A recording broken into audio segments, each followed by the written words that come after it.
Hey everybody. I see by your comments I gave you a little pre-show entertainment. Glad to do that for you. Uh some of you wrote that I had the mic on.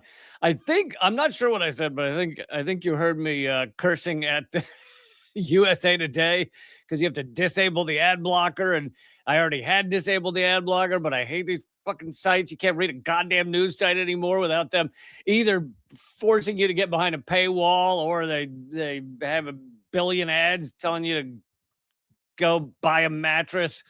Anyway, I think that's what you heard. So yeah, you might have gotten an exciting hot mic, but it's nothing I'm not willing to tell you. I'll tell you to your face. Fuck USA Today and these and all these outlets.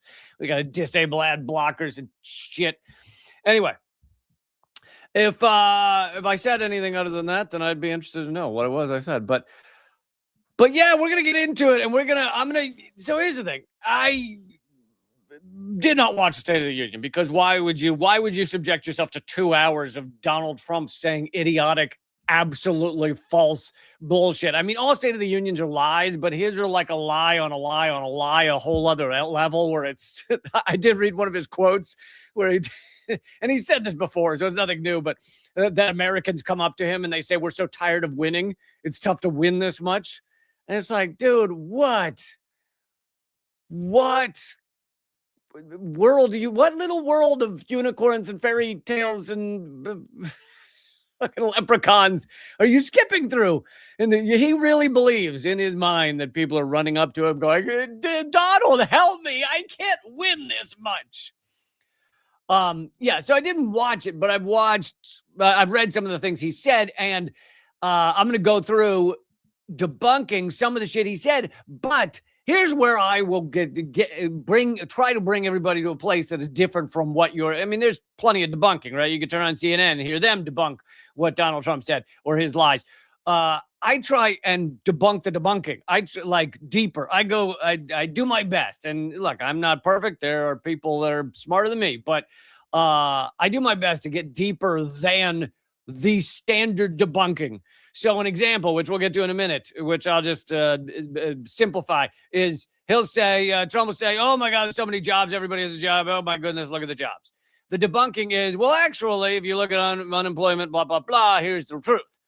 But the debunking of that is, why is it we only celebrate when we have as many people in wage slavery as possible? Shouldn't there be other ways to view these things? So I try and get a little bit deeper. So we'll be going into that and so much more. Also, I'm going to bring you an update on Cuba, which Trump is absolutely trying to murder Cubans, and it's horrific. I'm going to bring you also from my friend and yours, Peter Joseph. He does wonderful work, but a short little thing he wrote, and he doesn't normally write short stuff, but a short little thing he wrote on how left and right are bullshit. There is no left and right. There is, in many ways, there is no capitalism and socialism. And I'll explain what all that means, because I'm sure some of you are like, bullshit. So I will get into that as well. But since we're about to talk about Trump's State of Disunion, let's also just bring you that, and I know you know this, but still it's important to show you these headlines. The Justice Department, and now more and more are realizing this, proving it, the Justice Department withheld many of the Epstein files related to Trump. And this is, I know this sounds like something I said several days ago, but this is from yesterday at NPR. Justice Department has withheld, and this is illegal, by the way. Shocker. This is illegal for them to withhold these documents, but they've done it because it relates to Donald Trump, because they are trying to cover up that he is a full frontal PDF file. The Justice Department has withheld some Epstein files related to allegations that Donald Trump sexually abused a minor. An NPR investigation finds it's also removed some documents from the public database where accusations against Epstein also mention Trump. Some files have not been made public despite a law mandating their release. These include what appear to be more than 50 pages of FBI interviews, 50 pages of how Donald Trump's a PDF file, as well as notes from conversations with a woman who accused Trump of sexual abuse decades ago when she was a minor. Representative Robert Garcia, who's the House Oversight Committee's ranking member, said yesterday, I reviewed unredacted evidence laws at the Department of Justice. Oversight Democrats can confirm that the DOJ appears to have illegally withheld FBI interviews with this survivor who accused Trump of heinous crimes. And she's not the only one. Other files scrubbed from public view pertain to a separate woman who was a key witness for the prosecution in the criminal trial of Epstein's co-conspirator, Ghislaine Maxwell, who's serving 20-year prison sentence. Some of those documents were briefly taken down and put back online last week, while others remain hidden. So it's illegal what they're doing, covering up these files. They're clearly covering up these files, and this is all to protect a PDF file. And so as we move on to the state of the disunion, what stage of capitalism is it where the country ostensibly for the State of the Union, the country is looking to a PDF file genocidal lunatic to tell us the State of the Union? Please, oh, Lord and Savior and pedophile and genocidal maniac, please tell us how things are going. We want to hear from you about how we're doing because you are the pedo in chief. How is that? Why are these names not sticking for him? Trump loves to give nicknames to everybody. Why is he not called the pedo in chief? Why is he not? People used to call him the Cheeto president because of the color. Maybe was it Cheeto or Dorito? I don't know. So why is pedo Cheeto not? Shouldn't he be called the pedo Dorito? Like, how is that not his name now? I don't understand. Where are people with these? Oh, weird. Firepower just posted Cheeto boy as well. I didn't. We're on same wavelength there, Firepower. All right, but let's get to some of the statements said by the pedo Cheeto. And I really don't have to say this anymore because you guys probably all have seen my shit before. Because they're not going to show my videos to anyone who's not already a fan. But this is not me just going after Trump because I just enjoy going after Trump. I will. And in fact, I'm going to get to Bill Gates in a moment, and he's a huge Democrat supporter. So I go after the Democrats and the Republicans because, as we're about to get to a little later, Peter Joseph is pointing out there's actually no right and left if you actually understand the systems at play and the terminology, etc. But all right, so this is kind of Newsweek's debunking of Trump's facts. But as I said, I'm going to go deeper than just Newsweek goes. But we still have to have some sort of base reality to stem from. Trump said he had inherited a stagnant economy from President Joe Biden with inflation at record levels. While inflation peaked at 9% in June 2022, and 9%, for those who don't know, is a crazy amount of inflation. I mean, you're like 10% of your money is basically evaporating rather quickly. The highest annual rate in about 40 years, the economy was on a much stronger footing by the end of Biden's term. According to recent findings from the Bureau of Economic Analysis, real gross domestic product grew 2.2% in 2025, a deceleration from 2.8% in 2024. All right, so Trump's lying about these numbers. Again, big shocker. But here's what Newsweek is also not telling you, that it's not actually about, or a lot of it's not about Joe Biden. The reason the inflation went nuts at that point, 2022, was because that was right after the massive amount of money dumped into our economy in order to save capitalism, in order to save our capitalist structure from collapsing in the pandemic. The monetary supply was increased by like 20% during the pandemic. 20%. Never, although the monetary supply is steadily increasing, never has it been increased that much that quickly. The amount dumped into Wall Street to save capitalism during the pandemic was like $4.5 trillion. Just unimaginable amounts of money dumped into Wall Street. And as we know, most of it did not go to your average person in America. Most of it went to the rich. But when you increase the monetary supply that much, even though the U.S. can print however many dollars they want, you're still going to have inflation. So that 9% inflation was the response, the economy's response to having that much money dumped into it, into the monetary supply, the debasing of the monetary supply. So that is not, it's not like Donald Trump fixed something. It's just that things have slightly stabilized since that was done. And then, of course, you have the standard, and this would be any judgment of the economy by your standard economist or your standard media outlet is going to say, well, GDP grew this much and on Trump, GDP grew that much. Gross domestic product. This is the idea that our economy, to quote unquote do well, has to grow infinitely, has to grow forever on a planet where that is impossible. It is impossible for us to grow forever. We will eat and everything. We will destroy the planet, which is what we're doing. The carrying systems of the earth are collapsing because we cannot grow forever. Yet, literally, any media outlet will never mention that. They'll just say, oh, the GDP, look at it going up. The number went up a little. So cool. Do you think they should mention that we all die if it keeps doing that?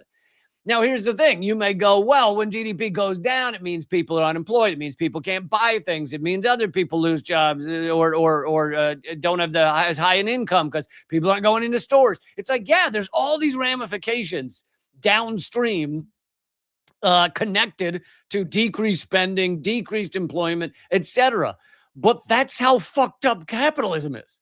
That's a system. It's a house of cards where you have to keep building it up, or else people don't have as much money. People can't spend as much. Everybody struggles.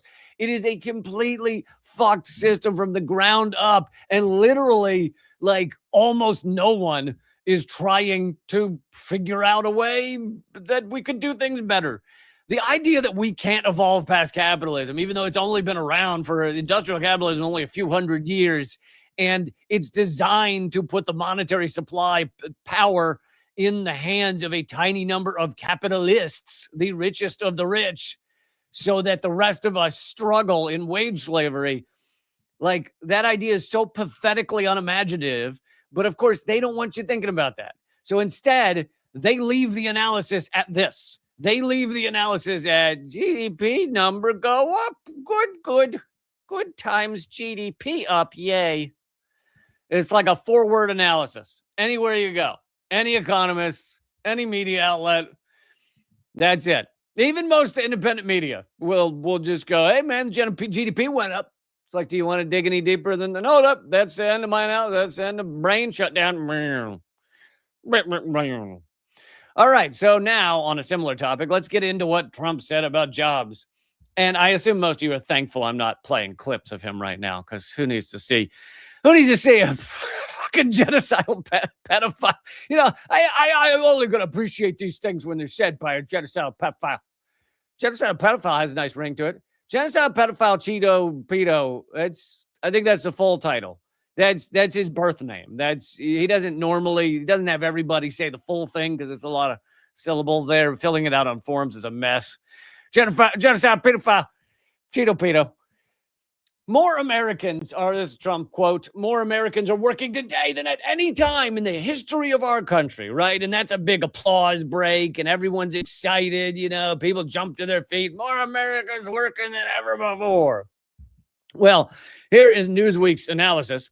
While the total number of working Americans is now at a record high, 165 million, according to the Labor Department, didn't the Bureau of Labor Statistics say something he didn't like, and then he had the guy hanged from the rafters? Didn't he assassinate the guy who gave him the data? So then they put in a new guy who's like, whatever data you want, sir.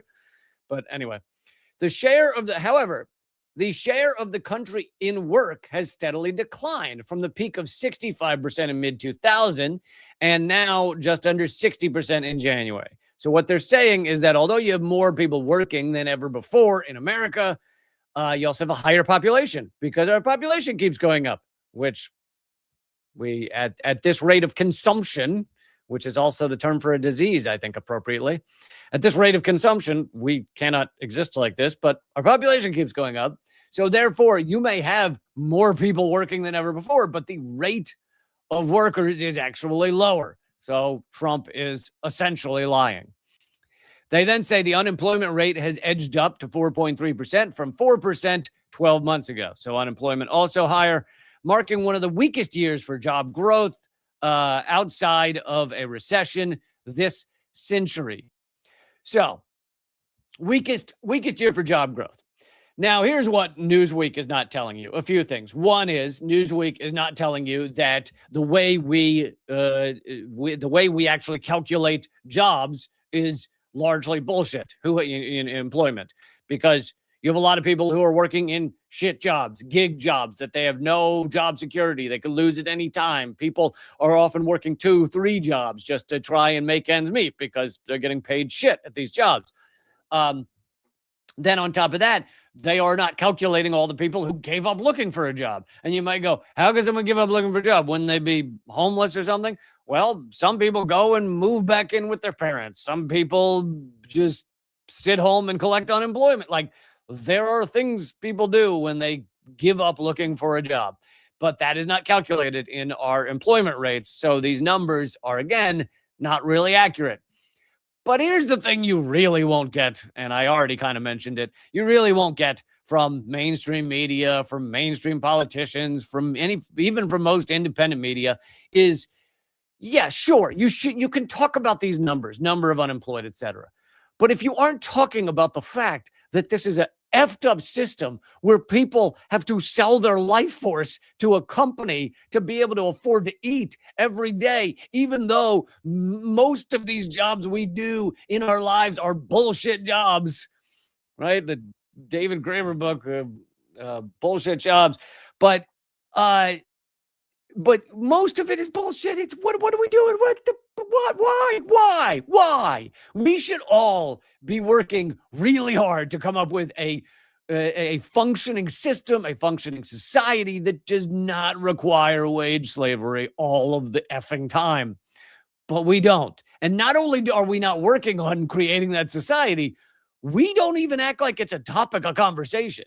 Like, I would actually be okay with Newsweek having this exact same analysis if at the end they had like 1 or 2 sentences where they go, also, we should note that a world where we rate everything as to whether you have a job you hate is a pretty shitty world that we've created here. Like, wage slavery should not be the only answer. And yet we can't see outside of it. We can't see outside of that box. We can't even talk outside of that box. Like, even the people, the news organizations that hate Trump the most, the CNNs or the Multiple Sclerosis Now network, even they will not have the conversation about whether we should try and create a society beyond wage slavery. You know, a society where something else is calculated in order to decide how labor is distributed. Peter Joseph, who I'm about to read from him in a moment, but not about this, had put forward his new integral system, which I think you all should read about. It is complicated, I think, in many ways, but a new socioeconomic system should probably seem complicated if it's written by someone who knows what the fuck they're talking about. But it's at the heart of it. It's there's a lot of really interesting stuff there, but a lot of work, quote unquote, in a better society would be done because we just want to contribute to our community and we want to make our community better instead of what we have now, which is, how can I do shit I don't even care about? Like, I don't care whether I did a tap dance to get a good tip at the Applebee's to serve you your food. Is that like, it's really important? By the way, I used to work as a waiter when I was fresh out of college. And yeah, it's like, okay, I did the thing and I got the money that I should have gotten for being a waiter. Does that mean that's the best way to set up a society? We all work all day long to try and rent back our weekends from some corporate monstrosity. Awesome. Love it. But no, can't even be talked about. Can't even be addressed. And this is how they keep you inside this Overton window of discussion, right? You're basically arguing, Trump brought back the most jobs. And over here, they're going, Biden brought back the most jobs. And as long as you're debating inside of that little dumb box, then they already won. They won. You're just debating about whether Trump or Biden gave you more jobs. They were the ruling elite already won. The ruling parasites already won it all, if that's your debate. All right, let's keep moving. Here's another quote from Trump. Nobody can believe when they see the kind of numbers and especially on energy, when they see energy going down to numbers like that. So here's Newsweek's debunking. They say regulatory changes are expected to push up household utility bills for millions in 2026. Trump also mentioned low gas prices, saying these are now below $2.30 a gallon in most states. In some places, $1.99 a gallon. However, according to AAA, the current regular gas price in the United States is $3 a gallon, with the lowest anywhere in the United States is $2.41 a gallon. So he's lying about these prices. There is no $1.99 gas out there, I guess, unless one weird gas station decided to be weird or something. But here's the part Newsweek won't tell you, which it's important to point out Trump's lying. Like, let's do that. And then let's also add, why are we calling it energy? We call it energy because that was a euphemistic term that the big oil companies came up with so that you don't think about the fact that we're all killing ourselves by using fossil fuels. So we say energy. It's just energy. And it's, again, this analysis that they give you is fine as long as you then go, oh, also, if we keep using fossil fuels at this rate, actually, it probably we might have passed the point of no return at this point. Who knows? But if we keep using fossil fuels at this rate, the planet will be unlivable in 100 years for most people. Sure, some might survive, like a surly gnome living under a rock somewhere might be able to scrape out a living. But in general, most people are going to die, and most animals are going to die, and that's not going to be a fun time to be around. And you'd think that discussion should be had. But no. Let's just act like we all want cheap energy. That's great. That's awesome. And here's the thing. I don't celebrate when gas prices go up and that means your average American is struggling. But also, we should realize that cheap gas means people use more gas because, hell, it's not that expensive. Let's just drive around more. Let's do whatever. And therefore, we are actually killing the planet faster. So there's a lot of levels to this. There's a lot of layers to this reality. But Newsweek, and they're just an example of any mainstream media, Newsweek wants you to stay at that surface level. Just sit there and debate about whether you got $2.30 gas or $2.70 gas. I like it when it's cheaper. End of conversation. Do not dig deeper. Do not analyze why the hell we live in a society that simply keeps using fossil fuels while greener energy, and I know it's not green energy, and I know there's a lot of environmental destruction connected to some of these things, but not nearly the level of environmental destruction that you get from fossil fuels. Not nearly where we're putting the planet. In case anyone needs a reminder, 99.9% of all peer-reviewed scientific studies show man-made climate change. So if you just hate 99.9% of all scientists, then okay, whatever. Then go, I don't know, go watch something else where you can just pretend every scientist around the world is doing the bidding of Big Green. Yeah, no, and that final 0.1% literally paid by big oil. So you have to be a special kind of dumb to not understand that, and to not understand where we're sending this planet right now. And you know, these other energy sources are getting better and better. Solar panels have gotten better and better. There are now solar cells that you can paint onto your, I don't know if they're publicly available, but scientists have just been able to create solar cells you can paint on to a average window, and it remains see-through. So basically you can't tell that it's there for the most part. And it's collecting solar energy on your windows. And the cost of green energy like solar and wind, etc., is going down and down and down, and the batteries are getting better and better. But meanwhile, the United States is pushing hard to undercut all green energy because of the petrodollar and because oil is something we can hold on to in not a monopoly, but we have a lot of the world's oil. We're one of the biggest exporters, if not the biggest exporter of oil. So it gives us a lot of power even outside of the petrodollar. So we do not want any green energy simply for the United States to have more power.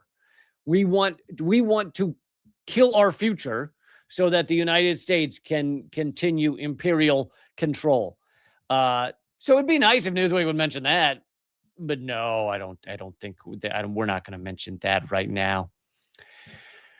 Thank you guys for all the comments, by the way. I do love the comments. I'm able to glance at some of them some of the time. And also, I don't frown upon super chats if anybody wants to support the show. Although the best way to support the show is probably to join up at realleakcamp.substack.com. Prescription drug prices. Thanks to the newly launched government-run portal, Trump RX, the president said that prices for prescription drugs had fallen from the highest price in the entire world to the lowest. Well, that's impressively. Yes, the U.S. has the lowest prescription drug prices in the world, considering in many countries they're free. Yeah, that's right. The U.S. has the lowest prices. That is one of the dumbest lies I've ever heard. The U.S., even if he successfully decreased the price of prescription drugs, still the United States is one of the, if not the most expensive. I think it would still be the most expensive because most countries, they're free. And then in the countries where they're not free, they're like a couple of dollars because it's not about screwing everybody to make as much profit as possible. Anyway, he says lowest in the entire world. And then he goes with differences of 300, 400, 500, 600% and more.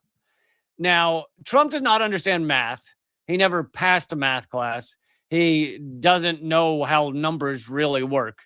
He's like the Terrence Howard of presidents. And then Newsweek says this is misleading or completely false for nearly half of the drugs listed on the portal. Trump's assertion that some prices have fallen by over 100% is mathematically impossible, as a drop of this size would mean the price fell below zero and the vendors were paying customers to take the product. I love that. Yes, the price went down by 300%. So a drug that was $100, they now pay you $200 to take the drug from them. But even outside of that, let's assume he meant that they're, I don't even know how to phrase it so it could be something that's logical. Let's say prices had decreased 10% and then, $10, and then he made that go even farther to 300% of $10. So I don't know. He's talking about a decrease of $30, $40. I don't know. But even if you give him the benefit of the doubt, it's still crazy expensive compared to anywhere else in the world, because nowhere else in the world are they trying to truly R-word you financially for every prescription drug you need. The United States is one of the only countries without universal health care. Now, this doesn't mean some people will go, oh, well, it's not free in such a country. But usually if you ask them to detail how much it costs, they go, well, I went and had a broken bone fixed in the hospital and it cost me $12. It's like I was talking about, this is months ago. I was talking about how Venezuela has free university, free college. And someone in the comments said, Lee, I'm in Venezuela and You are incorrect. It is not free. I paid, such and such, whatever the Venezuelan money is. Sorry, I don't know. But, I paid this many. I don't know if it's pesos. I don't know what it is. But anyway, I paid this much in Venezuela to go to college this semester. And so then I Googled the difference in rate and how many dollars that is. It was $1. The person had paid $1 to go to college that semester. So usually if you ask someone that goes, our healthcare is not free in this country, they're usually talking about like $12, $30. Anyway, compared to thousands upon thousands of dollars.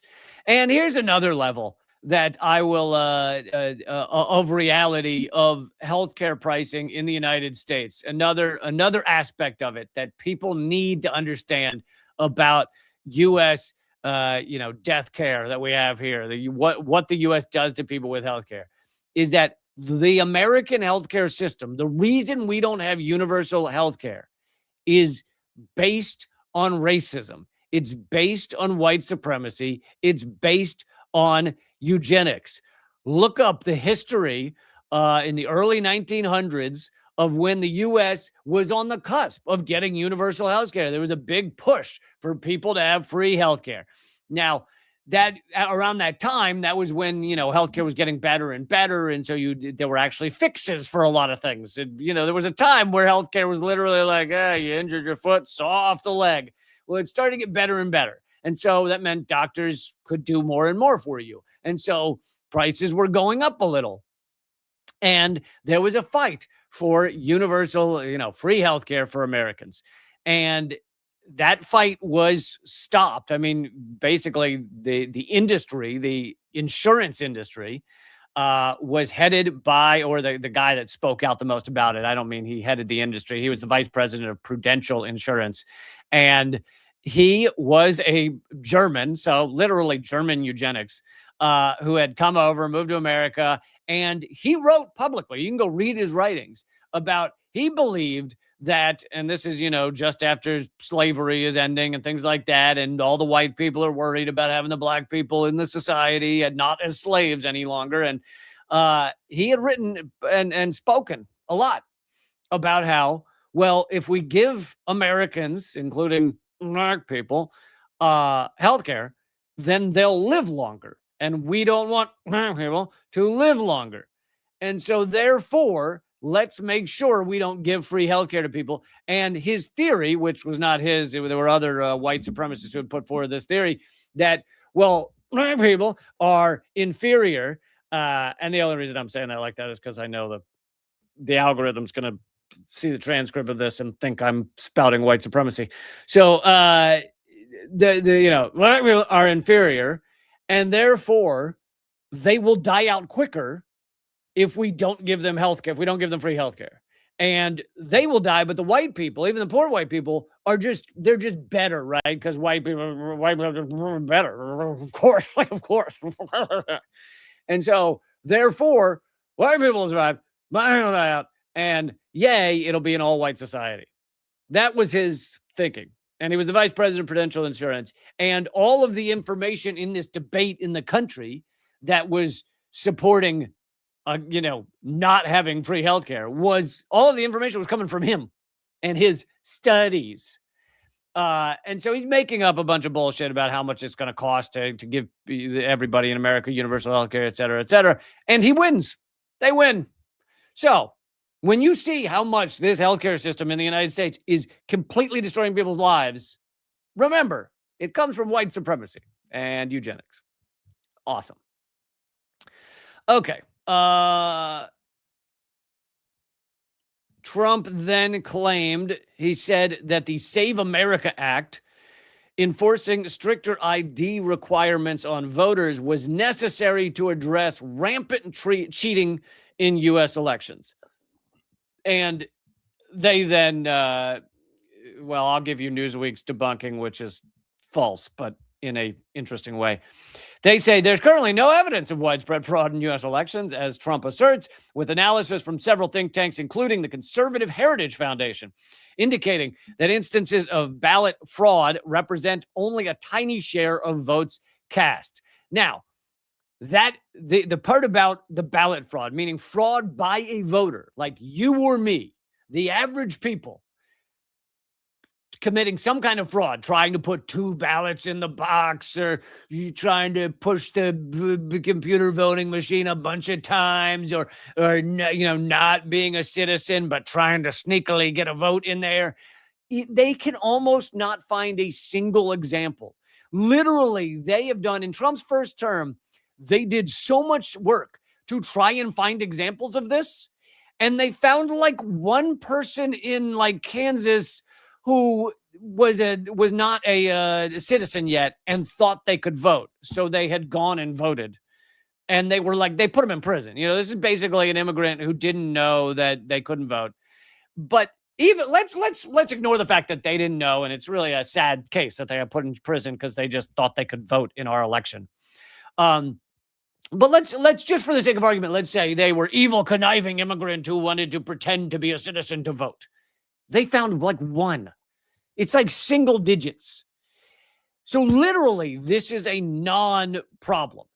The reason they want these voter ID things is because they know that it'll be much harder for people to get them if they are not well off. People that work all day, every day, don't have time to go and put in new information for a new license, and so it tends to stop poorer people from voting. And guess what? In the United States, because of our up system, people who are poorer are more likely to be not white. Now, there are plenty of poor white people. That doesn't mean they don't exist, but this is a strategy done by the ruling elite. This specific strategy is by the Republicans, but the Democrats want to rig elections in other ways. And the reason I said Newsweek's analysis there is bullshit is because they said there's no evidence of rigged elections in the United States. But I think if you're watching this, you're probably smart enough to know that there is loads of rigged elections. Every election is rigged in the United States. It's just not rigged like that. It's not rigged by people going in and saying, hello, I would like to vote twice, and now I have on a fake mustache. That doesn't exist. The rigging of voting in the United States, the rigging of elections is done via black box voting machines, via the amount of money. I'd say the biggest rigging in U.S. elections is largely money-based. The person who spends the most in the House wins over 90% of the time. The person who spends the most in the Senate wins over 80% of the time. And guess what? The two people, meaning the two main parties, who spend the most win 100% of the time. So that no one in Congress is ever outside of the two capitalist, largely genocide-supporting parties. That is the biggest way that our elections are rigged. They're also rigged via gerrymandering. They're rigged via the media. The fact that the media is going to give essentially zero coverage to anybody outside of the capitalist parties. So they are rigged. They're just not rigged in the way Trump wants you to think they're rigged. So that's what's going on there. And of course, Newsweek won't tell you that. DC crime rates. Trump said that thanks to his deployment in the National Guard, there was, quote, almost no crime in the nation's capital. And by the way, I lived in Washington, D.C. for 8 years, walked to work every day to make a TV show called Redacted Tonight, and never saw or was party to any, except for the crime I committed. But outside of the crime I committed, never saw a crime, never heard a crime. It's not like there was loads of crime going on. He said, sorry, no, this is not he said. This is Newsweek. Although crime in Washington, D.C. has fallen considerably, you can tell it's not Trump because he wouldn't use multi-syllabic words like considerably. Like just like 4 or 5 syllables and he's out. He's tapping out. Like considerably would really fuck him up. Although crime in Washington, D.C. has fallen considerably in recent years, according to the Metropolitan Police Department, it would be an overstatement to say that this is now at near zero. Trump's claim that the nationwide murder rate saw its single largest decline in recorded history in 2025 was true, however. Okay, so going back to D.C., I'll get to the murder rate in a second, but going back to D.C. For a second, Yes, crime has gone down in DC, but it is not because of the National Guard. The National Guard has done nothing. They most of the time they literally do nothing. And there's articles in like the Washington Post about how they're like putting down mulch at the National Mall and stuff because they literally have nothing to do. But when they were actually doing something crime related, they were just harassing people. They just go up to people, mainly not white people, and harass them. So it's just a harassment technique, but it did nothing crime related. Having the National Guard there did zero. Uh, However, crime has gone down, and we're talking specifically about this is another part of the debunking, talking specifically about street crime. Okay. We're not talking about the massive amount of crime that is done in Washington, D.C., because that is done by Congress, by lobbyists, by big pharma. Those are the criminals, by Wall Street investors. Those are the biggest criminals, right? The amount of crime they commit is so far above and beyond someone stealing a wallet on the street. Like you couldn't even imagine the level of crime compared to street crime. Wage theft alone, meaning just McDonald's making sure their employees only, you have to, let's say it's something like you have to work a full hour for it to count. So they just shave off. If you worked 23 minutes, then that doesn't count. Those type of things. That's wage theft. And that is the amount of wage theft across this country is way more than street crime, amounts to way more than street crime could. So, and that's just wage theft. That's not even all the other crime that they commit. But the reason street crime has gone down in Washington, D.C. is largely pandemic connected. When the pandemic was going on, there was an uptick in crime, both because people were struggling more. Guess what? Poverty causes crime. What? How could that be? Oh, maybe because when you're very poor, getting by in life becomes harder and harder until you're willing to do things. And guess what, folks? If you yourself literally couldn't afford to eat, do you think you might steal some food? Do you think you might steal some shit from the pharmacy because you can't fucking get by and can't survive? I think that you put any of us in that position, we could get to that point. But no, let's never have that conversation. Let's never have the conversation of we are created by our circumstances. And let's just pretend that everyone's as wonderful as rich people who will simply steal from you in other little ways you never see, such as tax loopholes. Let's just pretend that everyone's, if you're a Wall Street investor, I'd never take a candy bar at a Rite Aid or something. Well, yeah, but you also steal millions from the American people simply by putting all your tax in tax havens. Well, that's different. That's different than the candy bar. That's a totally other thing. Meanwhile, of course, Trump is committing more crime than anybody on the streets of Washington, D.C. could ever hope to. His crypto scams, which, by the way, are not just crypto scams, they're also bribery schemes, as I've covered on this show, where people in other countries, like UAE, will spend millions or sometimes even billions on his crypto tokens to ingratiate themselves to him. It's a bribery scheme, and that's called corruption. So that is mass level of crime. Thank you, Mark Dansky and Mary Ploppins, for donating over on Rumble. I really appreciate it. Rumble.com/Lee Camp is where I live stream over there. Okay, and then the last thing here from this debunking was Trump's claim that the murder rate is the single largest decline in recorded history in 2025 is accurate. However, it had nothing to do with Donald Trump. Yes, murder has gone down in the United States last year, especially. It has to do with several factors. Let's see, I was going to read you some of these factors, but nothing to do with what Donald Trump's done. Nothing to do. In fact, he has increased the murder rate because he has ICE agents killing people now. But one of the murder went up during the pandemic, which makes sense. Again, people struggling more tend to commit more crimes, tend to be put in more awful circumstances.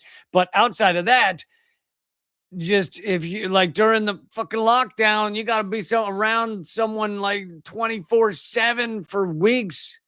You're gonna have to murder them. Like, yeah, I see where they're coming from. Like at that point, you're gonna gotta kill someone. Like you're like imagine you have a small apartment.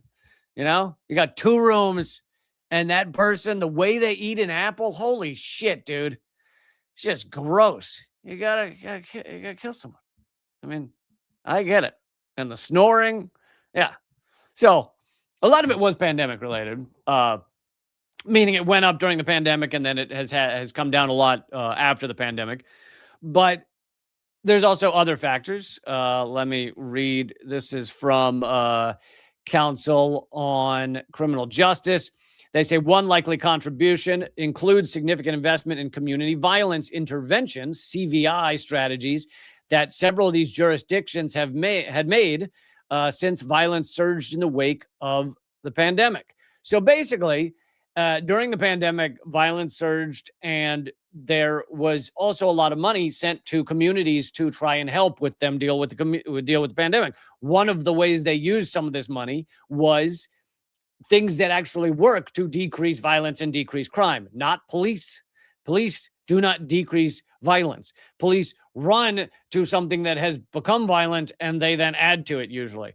But there are techniques that, CVI strategies for decreasing violence in a community. And there was money to do that because of the pandemic these past few years. These strategies are specific and intentional. They engage those at the highest risk of exposure to violence, providing a range of services intended to address trauma and create lasting change. These models engage various key stakeholders, including community-based organizations, health systems, and public health departments.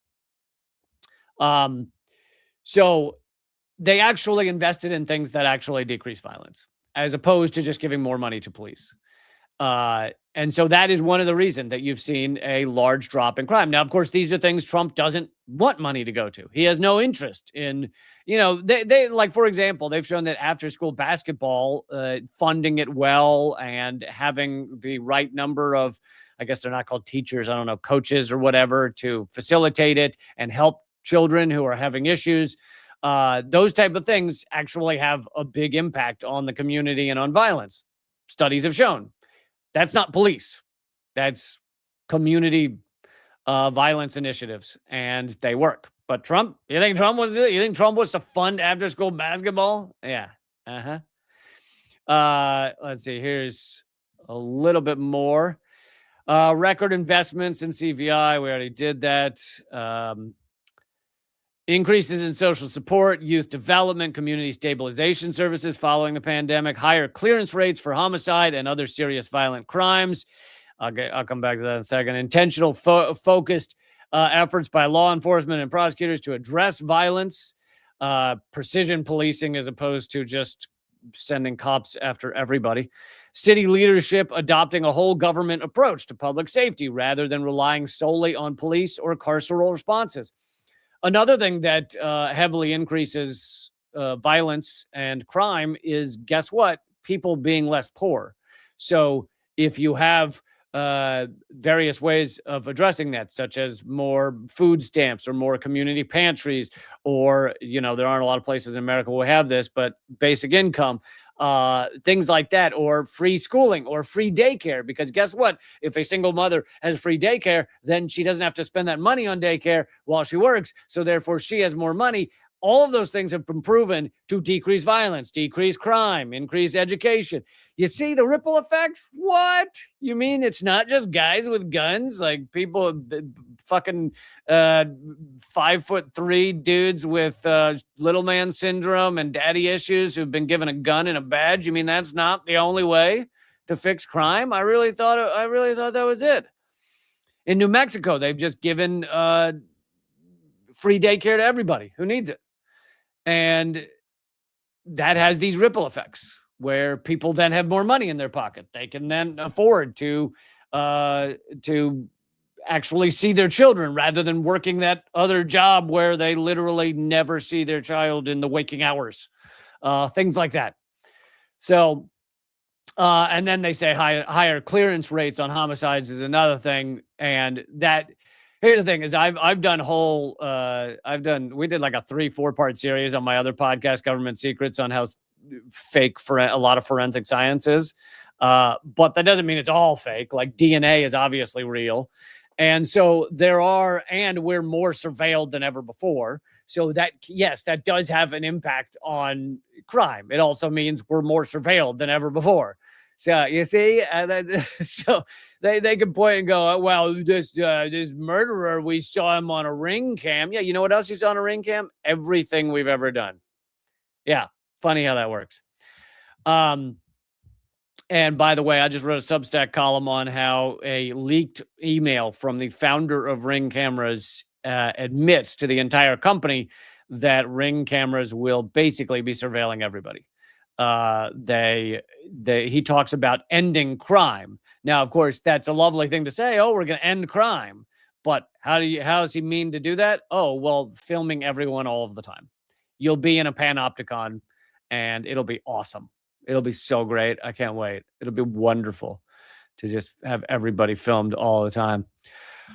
Okay, so that used up a lot of our hour, but I'm going to keep moving here. We got Bill Gates admitting to certain things kind of connected to Epstein. You'll see what I mean in a minute.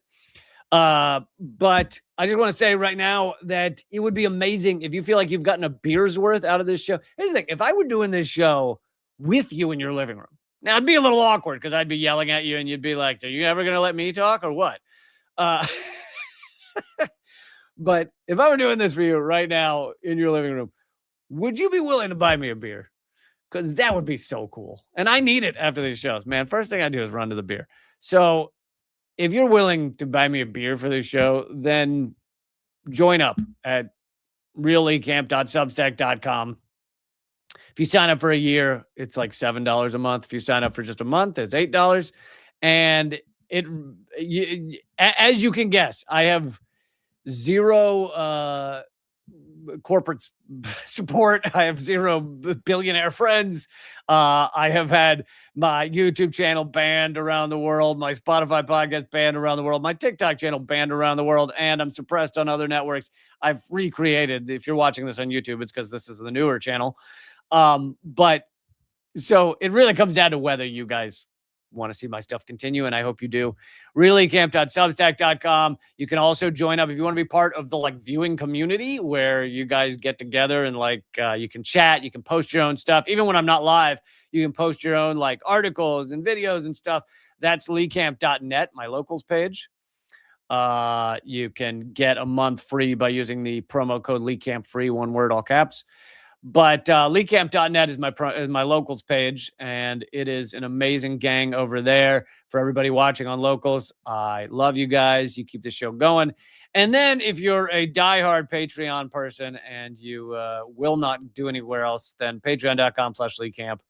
I'm not saying it's like bad to sign up there. It's fine. But patreon.com/leecamp.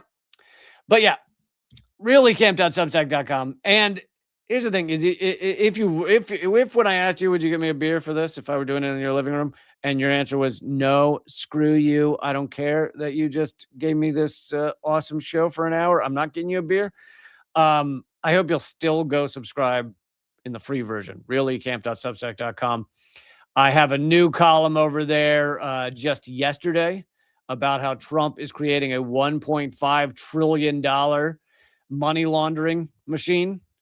It's about how he wants $1.5 trillion for our Pentagon. And trust me, there are tons of facts in that article that you probably don't know or you haven't heard recently and you've forgotten. So I would love for you to check out that article, reallecamp.substack.com.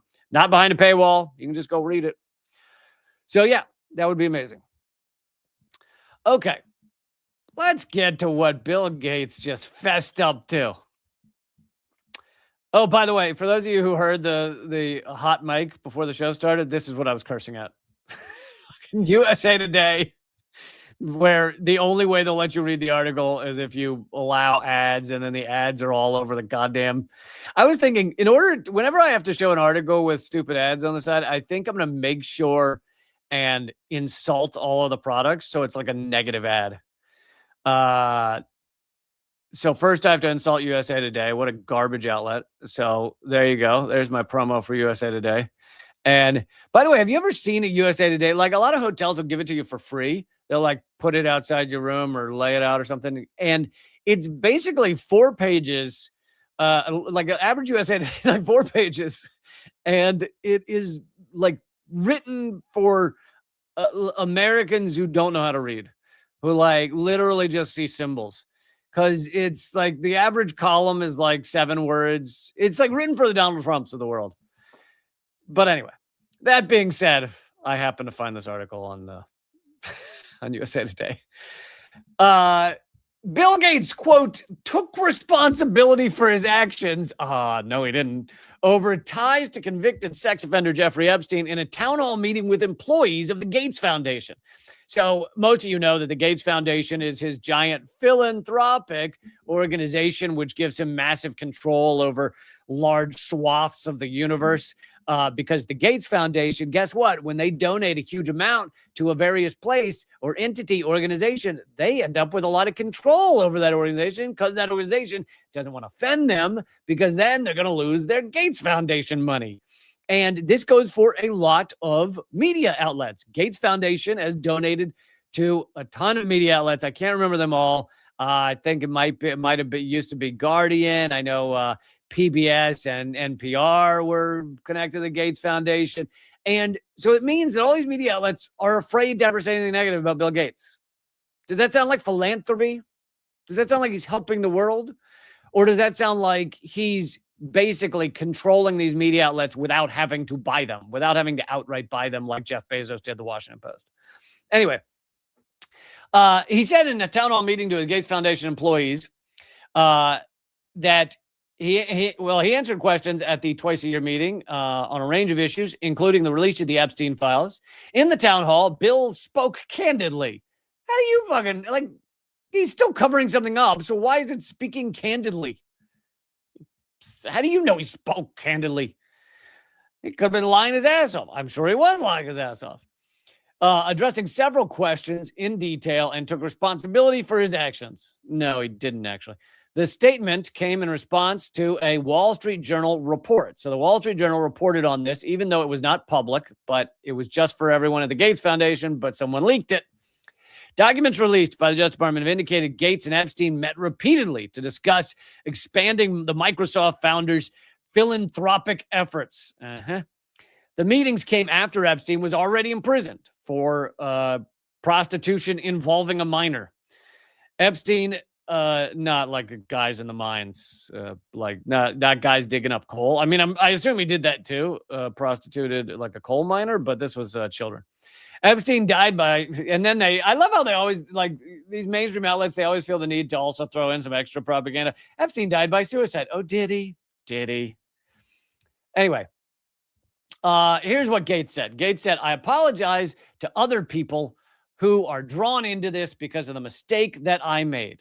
Now, most of you already knew that stuff, that he claims he just had meetings with Epstein and that it was about getting money from him and that he never did anything untoward. Even though the released files show photos of Bill Gates with young women and there's a black box over the young women's faces, Bill Gates is claiming that was because he was asked to take photos with Epstein's assistants. Yeah, who were Epstein's assistants, I wonder. And that is why he took those photos, but he didn't know anything about them. Gates told the staff, I did nothing illicit. I saw nothing illicit. However, he also admitted or acknowledged 2 affairs, extramarital affairs with Russian women that Epstein later discovered, which is why Epstein wrote about these Russian women. Now, I covered it on this show, and you've probably seen it elsewhere, that one of the emails that was revealed in the Epstein files was Jeffrey Epstein emailing himself, basically formulating a form of extortion against Bill Gates. basically saying, you should probably throw me this money. Uh, uh, because I've been such a good friend to you and I helped you with those Russian women, and you asked me to get you STD meds that you could quietly slip into your wife's food or drink so that she wouldn't know she was being treated for STDs. And this is what Jeffrey Epstein wrote to himself. Now, there are two ways to view that. One is Epstein was speaking the truth, getting ready to extort Bill Gates for the truth, for what truly happened. The other is that Epstein was making things up in order to, because Bill Gates reading that would have said, well, that didn't happen, but I don't want him speaking to anyone about these made up things, so therefore I'll give him the money anyway. I'll let you decide how to view that.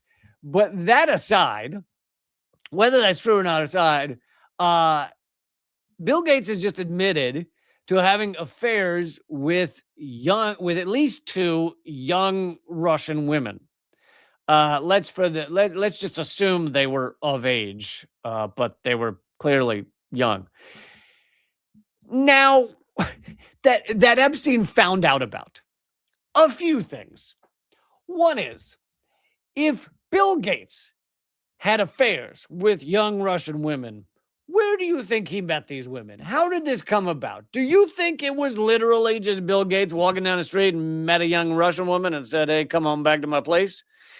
Or do you think these women were provided to him in one way or another?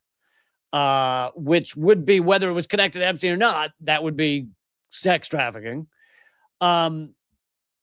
Then you also have the question of, I would love for, I realize they're scared, and it's not like I want anyone, I don't want them to get hurt. I also probably would make the same decision not to speak out, but wouldn't it be amazing if one of these Russian women or women from other countries were to come forward and be like, this is what happened to me? By the way, one of them did come forward from South Africa.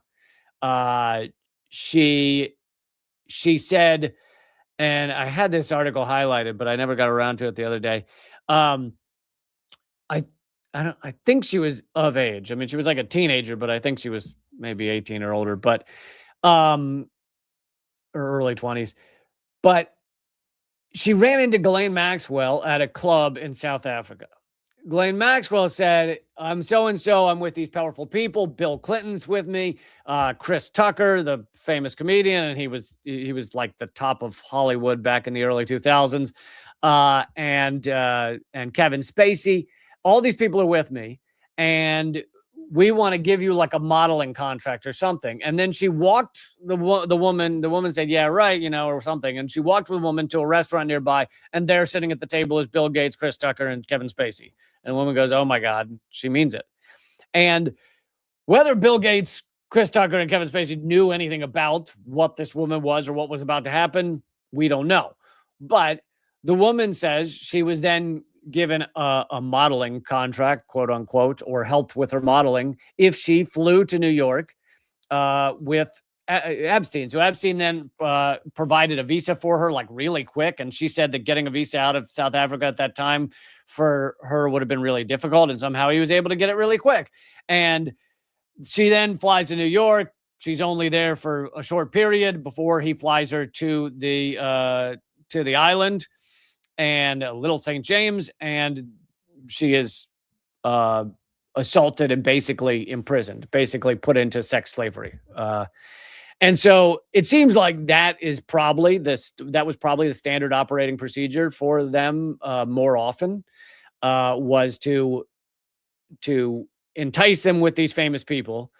And then if you could get him to the island, then there's no laws there. Like there's no one to answer to. He doesn't, even if he were caught, I don't even know what the legality would be on that island.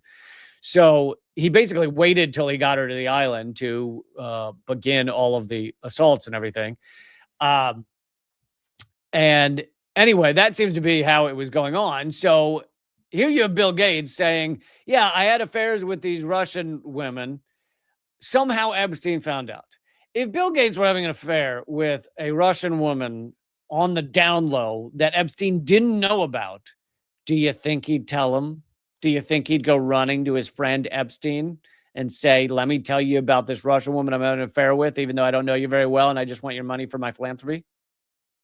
Or do you think Epstein might have provided these women to Bill Gates? Anyway, update on the Bill Gates side of things, which is he's slowly admitting to more and more. All right.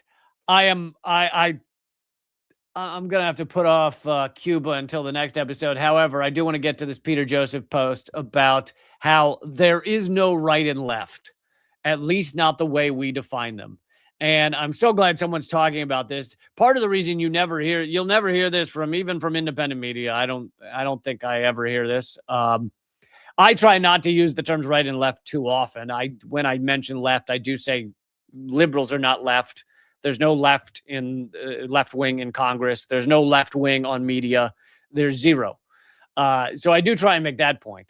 But I don't often make the point that Peter Joseph is making here about there's no such thing as right and left. And I'm interested to see whether you agree. Maybe you guys disagree with what he's saying here, but I wanna hear your thoughts. I think he's got great points, as he generally always does. He posted this on his Facebook, by the way. There's no such thing as left versus right. There's no such thing as liberal versus conservative. There's no such thing as capitalism versus socialism. What there is a traditional establishment that has been doing the same kind of stuff over and over again, securing its general identity, and a counter establishment that seeks to break the pattern of such normality for various reasons. And when he says establishment, he means the ruling elite. Yes, they're rich financially for the most part, but it's not just that. I suppose you probably have some people in the ruling elite who are not, billionaires, but you'd be hard pressed probably to find one who's not a multimillionaire at this point. The reason the binaries are so common is because if you can develop a duality, everything becomes perceived as equal. Suddenly racists that want to bring back slavery can claim that they are on the right, which is a huge group of people. If we're defining the right as Republicans, libertarians, anybody who is not liberal and not left wing, then we're defining, roughly half of America, or even if it's less, because they're in red states, let's say 40% of America. You're defining this huge swath of America as right wing. And that means that the guy who's so racist that he says, oh, yeah, slavery should come back, or the full white supremacist, they're all part of the right. They're all part of a massive movement. Whereas if you did not use those terms to create this binary, to create this duality, then the guy who wants to be part of the Klan or is part of the Klan, he wouldn't be part of a massive group. He'd just be a lunatic who says we should have slavery. Instead, it gives immense power to totally fringe ideas.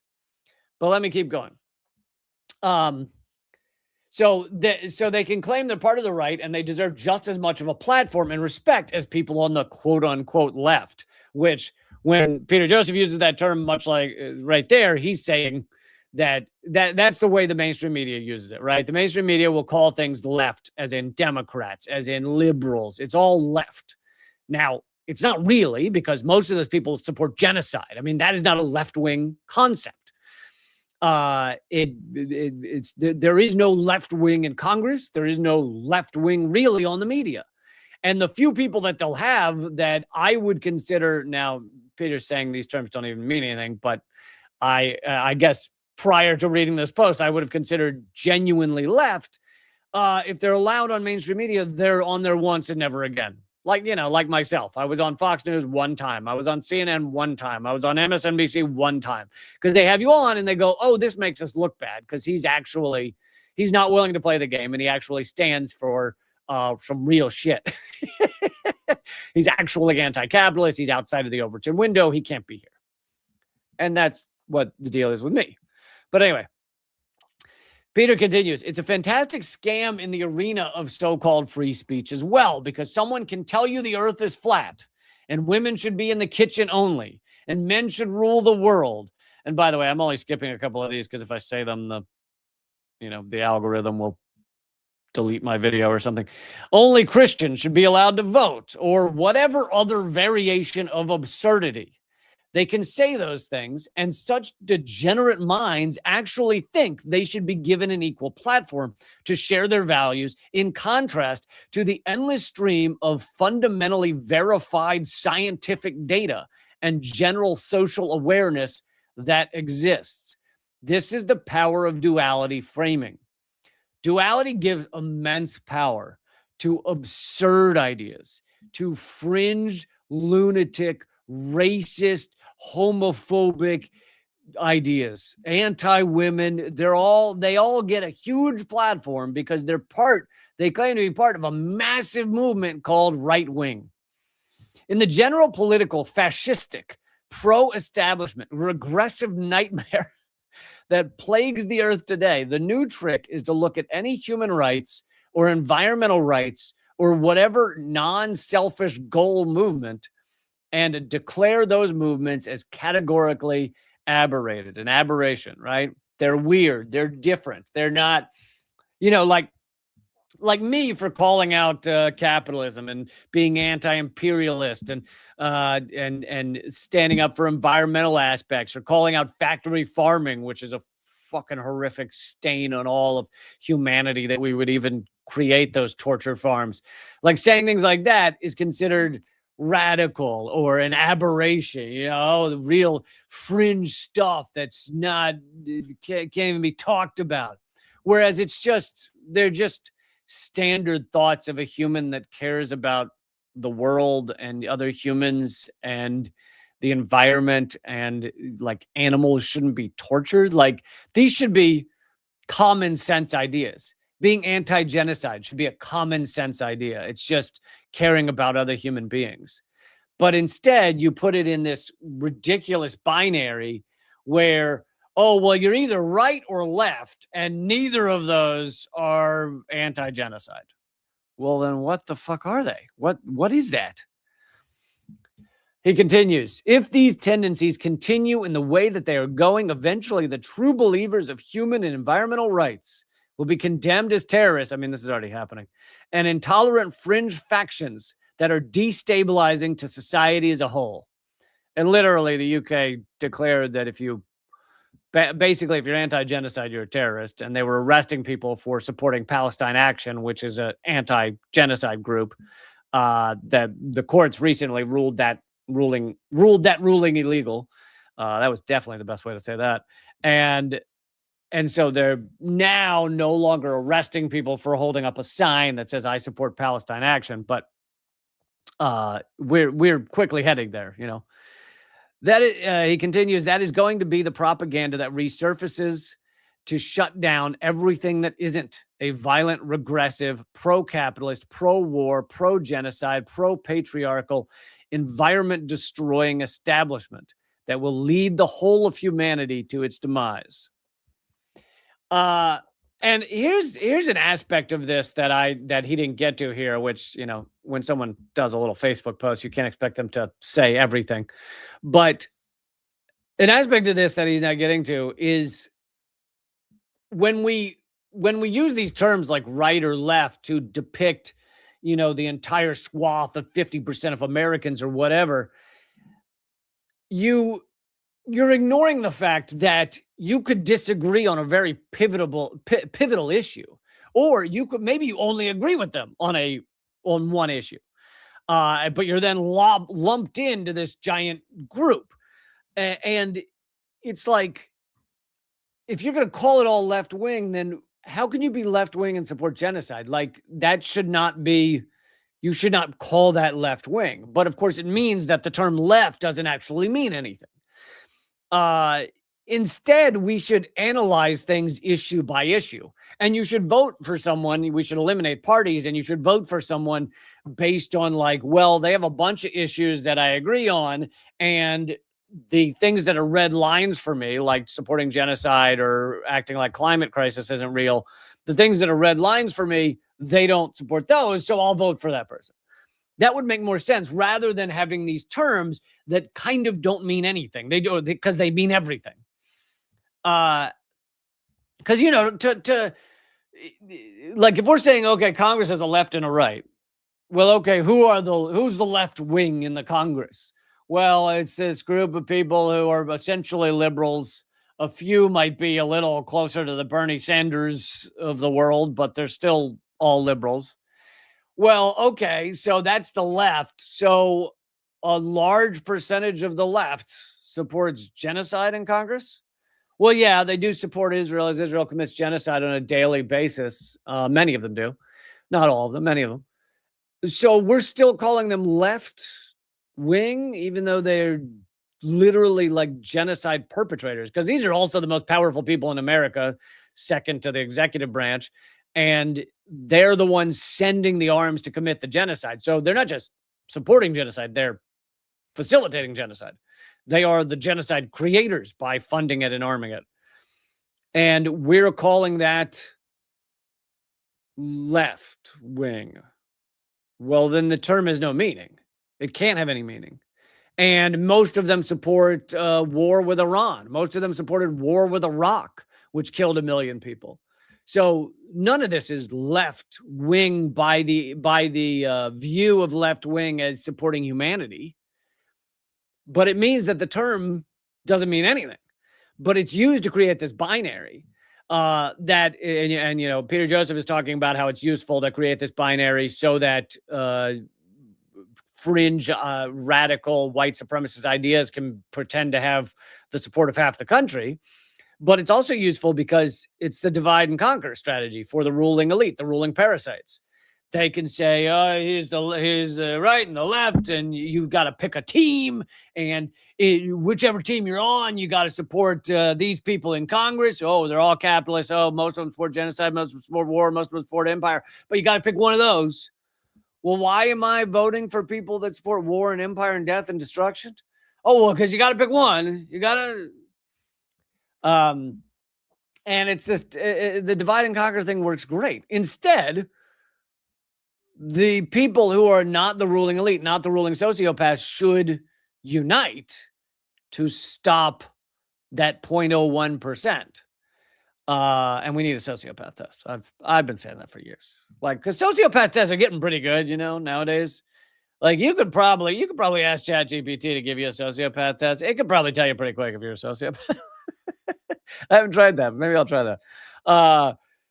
They're getting pretty good. So if you had a could not pass into the White House or into Congress, if you can't walk through there unless you passed a sociopath test. I think all the buildings would be empty. We'd have a whole empty system. So absolutely sociopath test. Just thought I'd throw that at the end. All right. I gave you an extra 20 minutes on this hour. Hour 20. If that doesn't deserve a beer, then I don't know what does. reallycamp.substack.com. I hope you'll sign up for a beer a month. And I will see you guys. Well, tomorrow night's a new Unredacted Tonight. I hope you'll check that out. 7 p.m. Eastern, not noon Pacific, 7 p.m. Eastern, 4 p.m. Pacific, but you can watch it anytime after. And then Friday, live stream, 3 p.m. Eastern, noon Pacific. Also, check out all my podcasts. One's called Government Secrets. This one that you're watching right now is also a podcast called The Lee Camp Show or Moment of Clarity, depending on which platform you're on. And then my other podcast is called Common Censored. I hope you check all of those out. All right. I will see you tomorrow for Unredacted and Friday for another live stream. reallycamp.substack.com.